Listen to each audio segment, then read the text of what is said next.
ছেচল্লিশতম BCS এর লিখিত পরীক্ষা পেছানোর দাবিতে আগারগাঁওয়ে চাকরি প্রার্থীরা সড়কে অবস্থান কর্মসূচি পালন করেন। এক পর্যায়ে তাদের সেখান থেকে সরিয়ে দিতে যৌথ বাহিনীর লাঠিচার্জ করে।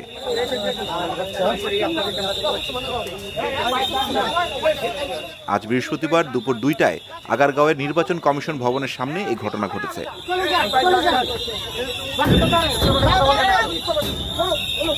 আমাদের সাথে প্রবঞ্চনা করা হয়েছে। আমি বলি আমাদেরকে সেনাবাহিনী ৩ দিন সময় দিয়েছিল।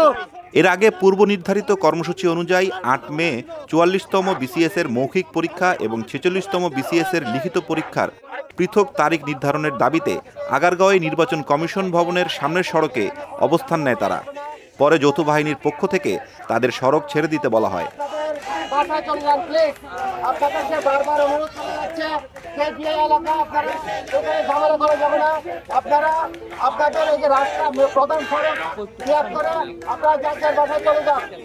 চাকরি প্রার্থীরা সেখান থেকে সরে না গেলে যৌথ বাহিনী তাদের লাঠিচার্জ করে শেরেবাংলা কৃষি বিশ্ববিদ্যালয় সংলগ্ন সড়কে পাঠিয়ে দেয়।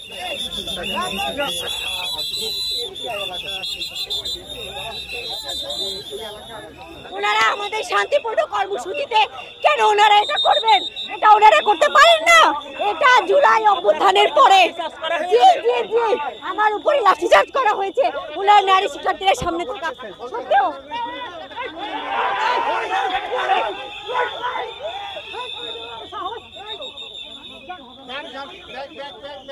আমার বোনের উপর যে হামলা হয়েছে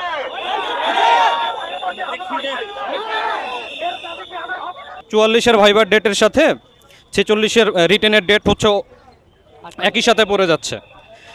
তো অনেক পরীক্ষার্থী আছে যারা ৪৪-এর ভাইবা প্রার্থী এবং ৪৬-এর রিটেন দিবে। তো যারা ৪৬-এর রিটেন দিবে তারা ওই রিটেনটা আমাদের দেওয়া হয়েছে মে মাসের ৮ তারিখ। তো মে মাসের ৮ থেকে ২০ তারিখ পর্যন্ত মোটামুটি ৭ দিন পিএসসি ভাইবার স্কেজুল দিছে ৪৪-এর। তো দুইটা পরীক্ষায় একসাথে বসা অনেকের পক্ষে ডিফিকাল্ট হয়ে যাবে। অনেকে ঢাকার বাইরে থেকে এসে পিএসসিতে ভাইবা দিবে, তারপর সেখান থেকে গিয়ে আবার ৪৪-এর রিটেনে বসবে। এই জিনিসটা আসলে পসিবল হয়ে উঠতেছে না। তো এই কারণে আমরা সুনির্দিষ্ট একটি ডেটের জন্য ৪৬ পরীক্ষাটা যেন ৪৪-এর পরে কোনোভাবে এই রুটিনটা সমন্বয় করা হয়, সঠিকভাবে যাতে আমরা নির্বিঘ্নে ভাইবা এবং রিটেন দিতে পারি, সেই দাবি নিয়ে আমরা এখানে আসছি। এর আগে আন্দোলনকারীরা ৮ মে কবর দেয় এই মুহূর্তে দরকার পিএসসির সংস্কার এমন লেখা সংযুক্ত প্ল্যাকার্ড সহ বিভিন্ন স্লোগান দিতে দেখা যায়।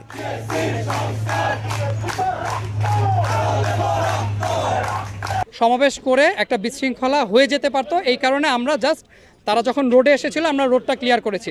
ওনারা অনেকক্ষণ যাবৎ গাছের নিচে ছিল, শান্তিপূর্ণভাবে ছিল, ওনাদেরকে শান্তিপূর্ণভাবে অবস্থান করতে দেওয়া হয়েছে। যেই মুহূর্তে ওনারা রাস্তা ব্লক করছিলেন, আপনারা দেখছেন যে এই যে নির্বাচন অফিস, ঠিক নির্বাচন অফিসের সামনেই রাস্তা ব্লক করছে। এটা একটা কেপিআই।